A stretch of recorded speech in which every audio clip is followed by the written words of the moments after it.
Beloved Saints, today's 5-minute message of redemptive history is about difference between the line of Cain and the line of Seth, Part 3, from the first book Genesis genealogies. Last time in Part 1, we learned how the genealogies of Cain and Seth have different beginnings. In Part 2, we learned that these two genealogies had different lifestyles. In Part 3 today, let us examine how the genealogies of Cain and Seth have different records of birth and death. When we look in Genesis chapter 4, in the genealogy of the line of Cain, there is no record of their birth, death, or lifespan. However, when we look in Genesis chapter 5, in the genealogy of the line of Seth, it accurately records the time of their birth, death, and their lifespan. So what does this mean? Why is there this difference between the two genealogies? First, this signifies that there are lives that God acknowledges and lives that He does not acknowledge. Everyone, to be acknowledged by someone means that there was a definite proof or testimony.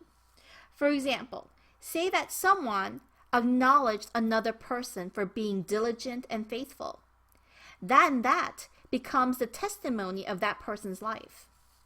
Definitely the men that were in the genealogy of the line of Cain lived on this earth.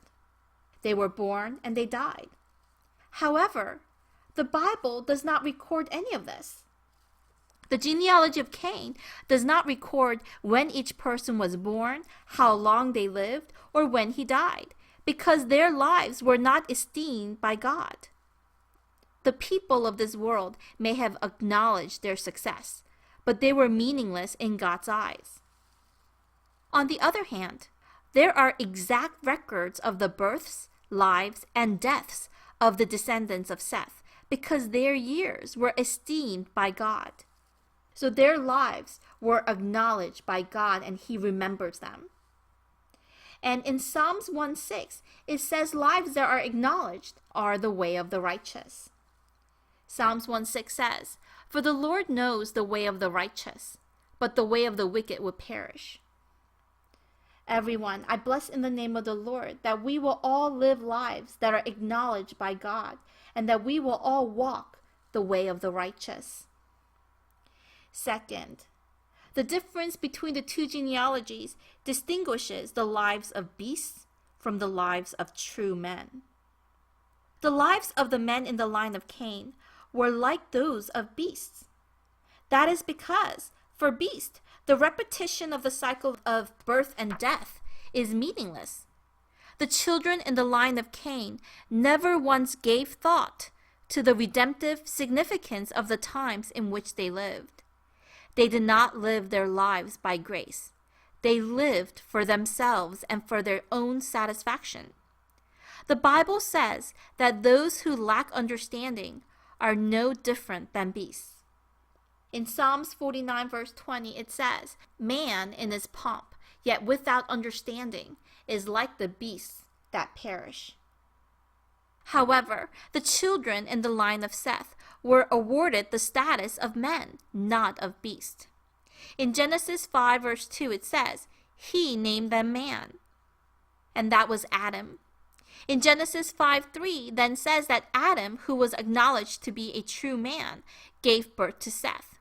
And so this line of Seth was passing down the form of the true man whom God had created in His own likeness. Beloved saints, as we live our life today, let us not live lives that are not acknowledged by God, but I hope that we will all live lives that are acknowledged by God. Also, let us not live lives that are like beasts, that have no relation to God's history of redemption, but let us become true man, and let us fulfill God's work of history of redemption. This world tries to tempt us so that we will live lives like beasts that are not acknowledged by God. In 1 Peter 5:8 it says, "Be of sober spirit. Be on the alert. Your adversary, the devil, prowls about like a roaring lion, seeking someone to devour." So I pray that we will dispel and throw away all of our temptations.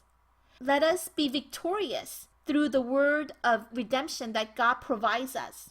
And truly, let us have a blessed day today. I bless in the name of the Lord.